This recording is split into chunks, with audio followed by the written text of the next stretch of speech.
Hello, and welcome to the Wednesday Society podcast. I am Dr. Alfred Adler, who will be hosting today's episode along with my colleagues, Dr. Sigmund Freud and Dr. Carl Jung. In today's episode, we will be interviewing each other and asking and answering 3 questions each to share our very different outlooks on psychoanalysis and the processes of the mind. So, without further ado, I will start us off by asking some questions to Dr. Jung. Dr. Jung, have you spoken with Freud recently outside of the podcast? How's your relationship with him? Of course, I have so much respect for Freud and his contributions to the field of human psychology, and much of his work served as an inspiration for me as I began my work. And while I'll always respect him, I no longer consider him a mentor. His trust of myself has waned for reasons I'm not entirely sure of, and our fundamental practices and theories are not really aligned any longer. Speaking of unaligned theories, the field of human psychology is so complex. Are there any specific theories or theorists you disagree with? I suppose I'll continue to speak of Freud since we're already on the subject. I think Freud has a brilliant mind, but he often fails to consider perspectives outside his own. His views tend to be reductionist in my opinion, whereas the human mind is so complex. For one, I don't believe that the relationship between a child and their mother is based on some subconscious, incestuous desire. I think rather the relationship is built upon the fact that the mother is almost always the first source of love and care in a person's life. I also divert from Freud in my view of the unconscious mind. Unlike Freud, I don't believe that the human unconscious mind is exclusively composed of things we've repressed. I believe each person has an unconscious that is inherited, and another that is made from the individual's specific life. Generally, I tend to reject the ideas of any theorist who puts their personal authority above the search for truth. So that's where I differ with Freud some of the time. Interesting insight. While we're on the topic of your theories, specifically those that differ from Freud's, what inspired your theory of the collective unconscious? First, I guess for those in the audience who are unfamiliar, this theory is based on the idea that there are layers to the unconscious mind, and the collective unconscious is the layer that consists of the inherited material from those who came before them. It's the layer that connects each one of us to the history and behaviors of all mankind in the past. My dreams played a large part in the development of this theory. Since I was a child, I had this instinct that we're all connected to something bigger than ourselves, and I had dreams outside of my personal known experience, so that solidified this theory for me as well. I also once had this revealing dream that I was in a house with 3 different levels representing the different layers of the human unconscious. An organized, well-composed floor represented the conscious personality. A lower, medieval, dim floor represented our personal unconscious, and a basement floor filled with items of ancient, primitive culture represented the collective unconscious. So that kind of helped me to form this theory as well. Alright, going on. Once again, we have Dr. Sigmund Freud with us. Thank you for being here, Dr. Freud. My first question for you is, did you really want to marry your mother? Now see, that's a very funny question. It's a question I get asked a lot, honestly. A lot of people want to know this. And it's funny because people are going to want to believe what they want to believe. They're going to take your words and they're going to spin them into whatever narrative they're looking for. To base off their opinions, and I myself am a very opinionated person. I mean, I quite literally am the father of psychoanalysis. So, all my opinions are correct and valid. So would I say I wanted to have sex with my mother? That wasn't the question. Would I say that I wanted to marry my mother? Well, when you put it that way, you have to look at it as I'm not the only one, because this is a psychological, biological effect that all boys go through. My mother Amalia she was great.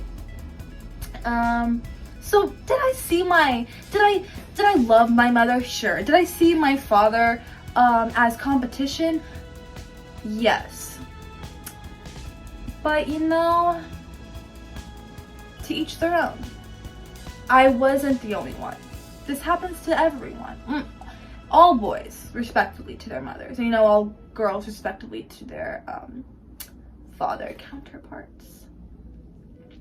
If that answers your question. Interesting. Thank you for that. Okay, so your theory of personality breaks the psyche down into 3 different parts. The id, the ego, and the superego, right? If you had to play Kiss, Marry, Kill with those 3 parts, what would you do? That is true. I indeed did come up with that theory. Not necessarily more of a theory. I mean, you would call it a theory, but again, like, everything that I say is correct because I'm Sigmund Freud, for crying out loud. Like, I am God in the psychoanalysis world, But in terms of my theory, I guess we'll say, Kiss, Marry, Kill. Well, this is actually quite simple. I don't think a lot of people would actually believe me when I say that, but I would 100% marry the superego. The superego is our mortality. It's just built. It's just there. So 100% marry that one. I mean, it's not my mother, but it's whatever. Kiss. I would kiss our id.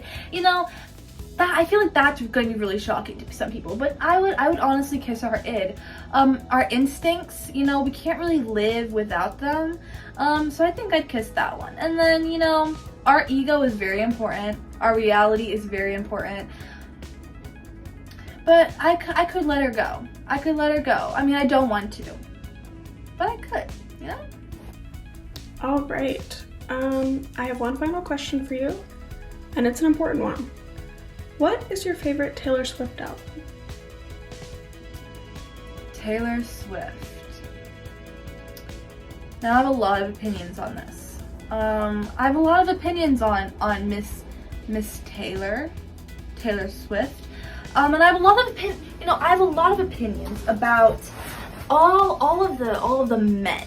All of the men who have been entangled up in this Taylor Swift web, because she just has so many or she's had so many of them, and I just know in my heart of hearts that it's all biological. It's all biological. There's reasoning for all of it. John Mayer, there's reasonings.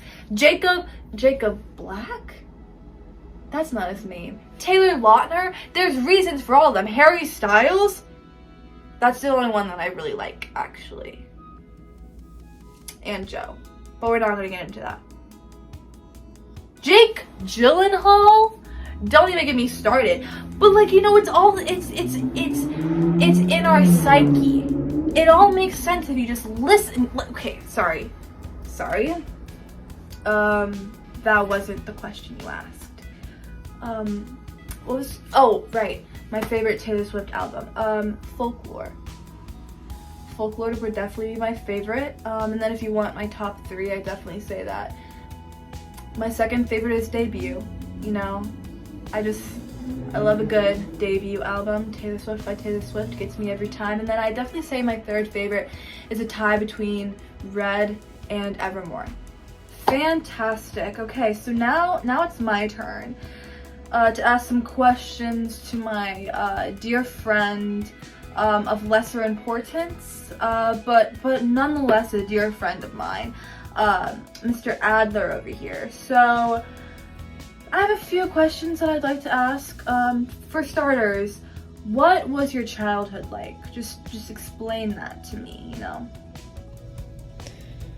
Well, I was a very weak child, diagnosed with rickets, which prevented me from walking fully until the age of 4, and 1 year later diagnosed with pneumonia. The same illness that my younger brother Richard had passed away from very recently before. While bedridden, I had overheard the doctor taking care of me tell my father that your boy is lost. Since that moment, I vowed to become a doctor if I were to survive, and I did. Most of my memories from my younger years are consumed by that feeling of weakness. That, and my competitive drive to beat my older brother in any way I could. His name was Sigmund too. He was always just that much better than me, He was healthy, stronger than myself, and clearly my mother's favorite. That compelled me to be better. Nice. Okay, so my next question is, what are your strongest philosophies in regards to psychoanalysis? Yours? Yeah, what are they?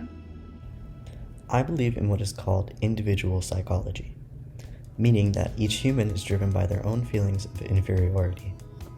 This feeling of weakness to others acts as a driving force for improvement. The chase of superiority over others in a society manifests in ways specific to each individual. This is what forms each and every human's personality.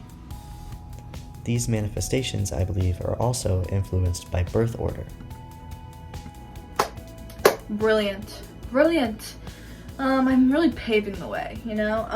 Anyways, my third question is, what is birth order?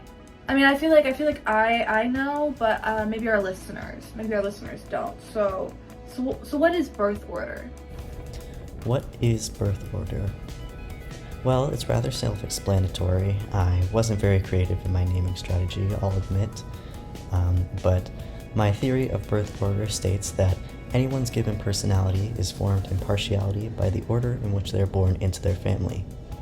For example, an older sibling may feel a strong sense of leadership over others, or a stronger need to prove themselves to their elders, while the younger sibling, on the other hand, may feel outspoken and not taken seriously, or feel the need to learn quicker than their fellow children in order to get ahead.